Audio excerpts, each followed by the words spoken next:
अस्सलाम वालेकुम साहब। वालेकुम अस्सलाम। अरे छोड़ो छोड़ो इसे, अंदर लेके जाओ इसे। मुन्ना को मत लेकर जाओ अब्बू प्लीज। अरे ईद मुबारक भाईजान। क्या हुआ भाईजान, क्यों बच्चे को रुला रखा है? अरे आपको तो पता है भाईजान, आज ईद है और बकरे को हलाल करने ले जाना है, और ये सलमान है कि ये घंटे से रोए जा रहा है। अच्छा हाँ, उसका ज्यादा प्यारा है ना ये। आप बिना भाईजान। अरे अरे अब तुम्हें क्या हुआ? कुछ नहीं भाईजान, आपने बेवजह बच्चे और बकरे को रुला रखा है। अच्छा, आप क्या बकरा हलाल करने नहीं ले जाओगे? नहीं। क्यों? आपको मालूम नहीं कि मैंने बाखबर रामपाल जी से नाम उपदेश ले रखा है? लेकिन वो तो हिंदू संत है। हाँ, लेकिन उन्होंने कलाम पाक से साबित करके बताया है कि गोश्त खाना हराम है। यह अल्लाह ताला का हुक्म नहीं है। पागल हो गए हो क्या? एक गैर मुसलमान होने के नाते वो तो हमारी क्रियाओं को गलत ही बताएगा। तुम्हें नहीं मालूम, जब हम कलमा पढ़कर बकरे को काटते हैं तो वह तब रूह बन जाता है, जिसे खाने के बाद उसकी रूह जन्नत में जाती है और हमें सवाब मिलता है। माफ करना भाईजान, लेकिन हमारा अल्लाह ताला इतना बेरहम तो नहीं हो सकता कि किसी बेजुबान जानवर को मारने के बाद हमें सवाब दे। अब्दुल, ये कैसी बातें कर रहा है तू? तो सही तो कह रहा हूँ भाईजान। यदि कलमा पढ़ते हुए बकरे की गर्दन काटने के बाद उसकी रूह जन्नत में जाती तो क्यों न हम अपनी और अपने बच्चों की गर्दन भी कलमा पढ़ते हुए कटवा देते, क्योंकि कहीं ना कहीं हमारा मकसद भी तो जन्नत में जाना है। ये क्या बकवास कर रहे हो तुम? देखो सबीर भाईजान, हम हर साल ईद के दिन इन मौलाना और काजियों के बहकावे में आकर ना जाने कितने बेजुबानों का कत्ल कर देते हैं और गुनाह के भागीदार हो जाते हैं। क्या हुआ समीर? देखो ना भाईजान, ये अब्दुल क्या बोले जा रहा है। कह रहा है गोश्त खाना हराम है। अबे पागल हो गया क्या अब्दुल? सही कहते हो भाईजान, जब तक मुझे कुरान शरीफ का इल्म नहीं था ना, तब तक मैं पागल ही था। तेरे कहने का मतलब क्या है? लगता है तू भूल गया है, तू एक मुसलमान की औलाद है। अब्दुल, तुझे किसी ने बहकाया है? मैं अभी मौलाना साहब को बुला के लाता हूँ। भाईजान, मुझे तो लगता है काफिर हो गया है। सही कह रहे हो भाईजान। माफ करना भाईजान, लेकिन ये जो हिंदू मुस्लिम की दीवार है ना, यही हमें अल्लाह ताला से लग रखे हुए है। बाखबर रामपाल जी कहते हैं कि जीव हमारी जाति है और मानव धर्म हमारा। हिंदू मुस्लिम सिख ईसाई धर्म नहीं कोई न्यारा। बकवास बंद कर अपनी, मजहब छोड़ के काफिर हो गया है तू। नहीं भाईजान, मैंने अपना मजहब नहीं छोड़ा। हाँ, मेरे मजहब में जो गलत चीजें थी, जो गलत इबादत थी, वो मैंने छोड़ दी है। बेटा, तुम्हें मजहब के बारे में किसी ने गलत बताया है। तुम मुसलमान हो, मजहब की इज्जत करना सीखो। जनाब, मैं मुसलमान की इज्जत करता, लेकिन मुसलमान का मतलब होता है मुसल्ले ईमान, जो अपने ईमान पर रहे।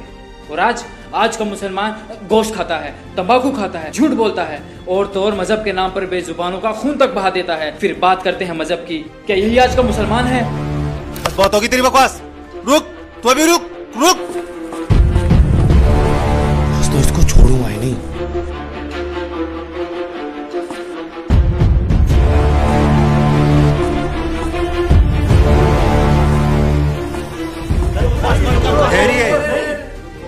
मौलाना साहब, ये अस्सलाम वालेकुम। वालेकुम अस्सलाम। क्या हुआ बरखुरदार, आपकी क्या मसाद है? एक मुसलमान होते हुए भी आप अपने मजहब की रीतियों को गलत बता रहे हैं। पता है अपना मजहब कितना पाक है? मजहब तो सभी पाक है मौलवी साहब, बस इन मजहब के मानने वालों ने इसकी हमें गलत इल्म दी है, जिसे अब हम सबको मिलकर ठीक करना है। हम सब एक अल्लाह के बंदे हैं और अल्लाह को पाने का रास्ता भी एक ही है। इसलिए हिंदू हो या मुसलमान, सिख हो या ईसाई, सबके सब बाखबर रामपाल जी से जुड़कर अपनी पाक किताबों का इल्म लेकर सच्चे अल्लाह की इबादत कर रहे हैं। तो क्या तुमने अपने दिन को छोड़ दिया? नहीं मौलाना साहब, शायद आप गलत समझ रहे हैं। मैंने मुसलमान दीन को नहीं, बल्कि मुसलमान दीन में जो फैला हुआ अजाब है उसको छोड़ा है। मौलाना साहब, ये कहता है बेजुबानों का कत्ल क्यों करते हो और गोश्त खाना हराम है। अरे काफिर, यह अल्लाह का हुक्म है। नहीं मौलाना साहब, गोश्त खाना अल्लाह का हुक्म नहीं है, बल्कि चुप कर अब्दुल, बंद कर अपनी बकवास। नहीं भाईजान, अब बात शुरू हो गई है तो उसे क्लियर करना भी जरूरी है। मौलाना साहब, अल्लाह ताला ने 6 दिन में कायनात बनाई और 7वें दिन जाकर तख्त पर बैठ गए। मतलब कि अल्लाह ताला को जो हिसाब बनाना था उन्होंने वो 6 दिन में बनाया, 7वें दिन जाकर तख्त पर बैठ गए। मतलब कि उसके बाद के जितने भी हुक्म हैं वो अल्लाह ताला के नहीं है, बल्कि वो शैतान के हुक्म हैं।